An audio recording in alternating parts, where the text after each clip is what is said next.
আমরা ঢাকার খুব নিকটবর্তী গাজীপুর বাওয়াল রিসোর্টে ঘুরতে আসছি।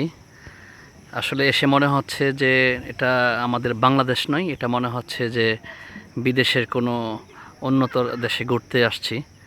আমাদের দেশে এত সুন্দর একটি জায়গা আমরা কখনো জানতে পারিনি, এত কাছে ঢাকার নিকটবর্তী এত সুন্দর একটি জায়গা।